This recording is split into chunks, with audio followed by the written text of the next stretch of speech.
नमस्कार दोस्तों। एग्जाम की रणभूमि में उतरने से पहले आइए भरे अपना तर्कश। आज हम इंडिया और पाकिस्तान के बीच जो एक नया स्ट्रेटेजिक स्टैंड ऑफ बना हुआ है उसे डिकोड करने वाले हैं। और ये आपके एग्जाम्स के लिए एक बहुत ही क्रिटिकल केस स्टडी है। तो चलिए सीधे इस सवाल से शुरू करते हैं। आखिर ये no war no peace doctrine है क्या? इस कॉन्सेप्ट को समझना इस पूरी सिचुएशन को एनालाइज करने के लिए बेहद जरूरी है। तो ये सारा मामला शुरू कहाँ से हुआ? आइए सबसे पहले उस चिंगारी को समझते हैं जिसने इस आग को भड़काया। देखते हैं कि कैसे एक घटना ने दोनों देशों को जंग के मुहाने पर लाकर खड़ा कर दिया। ओके, तो इस टाइमलाइन पर आते हैं। देखिए सब कुछ कितनी तेजी से हुआ। 22 अप्रैल को पहलगाम में टूरिस्ट पर एक आतंकी हमला होता है। इसके जवाब में इंडिया ने 30 अप्रैल को इंडस वाटर ट्रीटी सस्पेंड कर दी, एक बहुत बड़ा स्ट्रेटेजिक कदम। फिर 7 मई को इंडिया लॉन्च करता है ऑपरेशन सिंदूर, और इसके ठीक अगले ही दिन 8 मई को पाकिस्तान ऑपरेशन बुनियान उन मारसूस से पलटवार करता है। टेंशन इतनी ज्यादा बढ़ गई कि आखिरकार 10 मई को डीजीएमओ हॉटलाइन के जरिए सीज फायर का ऐलान करना पड़ा। यह टाइमलाइन साफ दिखाता है कि हालात कैसे बस कुछ ही दिनों में जंग के कगार तक पहुंच गए थे। अब ऑपरेशन सिंदूर की डिटेल्स पर गौर करते हैं। यह 2019 के बालाकोट स्ट्राइक से बहुत अलग था। इसका मकसद सिर्फ टेरर इंफ्रास्ट्रक्चर को तबाह करना नहीं था, बल्कि एक नया डेटरेंस यानी एक नई रोकथाम की लकीर खींच देना था। सबसे बड़ी बात यह थी कि इसमें पाकिस्तान के अंदर बहावलपुर और सरगोदा जैसे शहरों में डीप स्ट्राइक्स की गईं।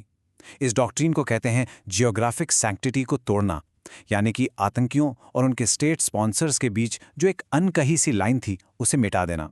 संदेश साफ था कि अब इंडिया आतंकवादियों को उनके सेफ हेवन्स में भी जाकर टारगेट कर सकता है। इस काम के लिए ब्रह्मोस जैसी सुपरसोनिक मिसाइल्स का इस्तेमाल किया गया। चलिए अब पाकिस्तान के रिस्पांस की बात करते हैं। 8 मई को लॉन्च हुआ ऑपरेशन बुनियान उन मारसूस का स्केल भी काफ़ी बड़ा था। इसमें इंडिया के 36 ठिकानों पर एक साथ हमला किया गया, जिसमें जम्मू एयरपोर्ट, पठानकोट और अमृतसर जैसे अहम एयर बेसेस शामिल थे। और इसमें 300 से 400 टर्की मेड सोंगा ड्रोन्स और मिसाइल लॉन्चेस का इस्तेमाल किया गया था। इसके बाद शुरू हुआ दावों और प्रति दावों का सिलसिला। इंडिया का दावा था कि उन्होंने अपने सभी 9 टारगेट्स को सफलता से हिट किया, लगभग 100 आतंकियों को मार गिराया और पाकिस्तान से आई हर मिसाइल को 100% इंटरसेप्ट किया। वहीं दूसरी तरफ पाकिस्तान ने कहा कि इंडियन स्ट्राइक्स में 40 से ज़्यादा सिविलियंस मारे गए और उन्होंने इंडियन एयरफोर्स के 5 विमानों को भी गिरा दिया। आपके एग्जाम्स के लिए दोनों देशों के दावे जानना बहुत ज़रूरी है ताकि आप एक बैलेंस्ड आंसर लिख सकें। तो आमने सामने की तकरार से एक नए और लॉन्ग टर्म स्ट्रेटेजिक डॉक्ट्रिन ने जन्म लिया, एक ऐसी स्थिति जिसे अब नो वॉर नो पीस के नाम से जाना जाता है।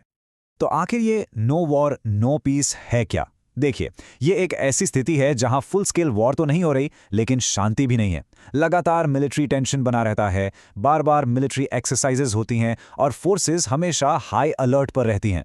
इस कॉन्सेप्ट को पहली बार इंडियन मैरिटाइम डॉक्ट्रिन 2025 में आधिकारिक तौर पर मान्यता दी गई है, जो डिफेंस स्टडीज के स्टूडेंट्स के लिए एक की पॉइंट है। इस डॉक्ट्रिनल शिफ्ट को समझने के लिए आइए पुराने और नए फ्रेमवर्क को कंपेयर करें।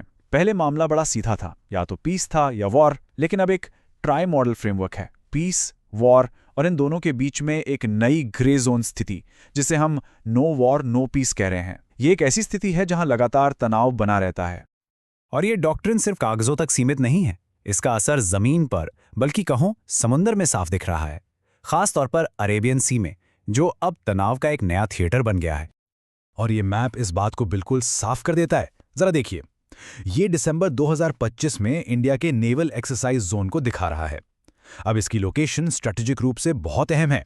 ये इंडिया के एक्सक्लूसिव इकोनॉमिक जोन यानी ईईजेड के अंदर तो है, लेकिन कराची से सिर्फ 200 नॉटिकल माइल्स दूर।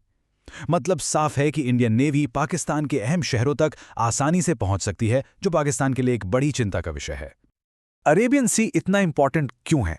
क्योंकि इंडिया का 90%, जी हां 90% समुद्री व्यापार इसी रास्ते से होता है। ये इंडिया की इकोनॉमिक लाइफलाइन है और इस पर किसी भी तरह का खतरा इंडिया की अर्थव्यवस्था की कमर तोड़ सकता है।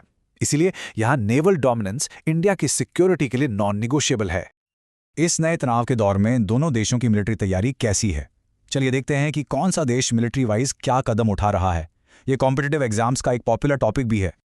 मई 2025 के बाद से दोनों देशों ने अपनी मिलिट्री मॉडर्नाइजेशन तेज कर दी है। इंडिया ने तेजी से एक्शन लेने वाली Bhairav battalions, aircraft carrier INS Vikrant और Nag mark II anti tank missiles को शामिल किया है। वहीं पाकिस्तान ने चाइना से स्टेल्थ टेक्नोलॉजी से लैस type 054A/P frigates, Hangor class submarines और सिर्क रीक के लिए हॉवरक्राफ्ट्स को अपनी सेना में शामिल किया है।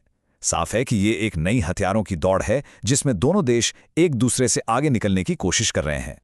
अपनी बढ़ती तैयारी को लेकर Indian defence minister Rajnath Singh का आधिकारिक बयान था कि पाकिस्तान अब कोई भी दुस्साहस करने से पहले 2 बार सोचेगा। ये बयान इंडिया के बढ़े हुए आत्मविश्वास और डेटरेंस पॉस्चर को दिखाता है। इसके जवाब में पाकिस्तानी आर्म फोर्सेस के स्पोक्सपर्सन ने भी चेतावनी दी। इस बार पाकिस्तान का जवाब और भी कठोर होगा। हमारी सेनाएं किसी भी आक्रमण का निर्णायक जवाब देने के लिए पूरी तरह तैयार हैं। यह बयान पाकिस्तान की तरफ से एक स्ट्रॉन्ग मैसेज है। एक बैलेंस्ड एनालिसिस के लिए दोनों ही नैरेटिव्स को समझना जरूरी है। तो इस पूरे एक्सप्लेनर से आपके एग्जाम के लिए सबसे इंपॉर्टेंट टेकअवेज क्या है? चलिए इन सभी बातों को एक साथ लाते हैं और देखते हैं कि आप अपने एग्जाम के आंसर्स में क्या लिख सकते हैं। अपने आंसर्स को स्ट्रक्चर करने के लिए इन 4 पॉइंट्स को जरूर याद रखें। पहला, स्ट्रेटेजिक शिफ्ट। इंडिया अब रिएक्टिव डिटरेंस से प्रोएक्टिव कंपेलेंस की तरफ बढ़ चुका है, यानी हमले का इंतजार करने के बजाय अब इंडिया पहला कदम उठाकर दुश्मन को अपनी मर्जी मनवाने की कोशिश कर रहा है। दूसरा, द न्यू नॉर्मल।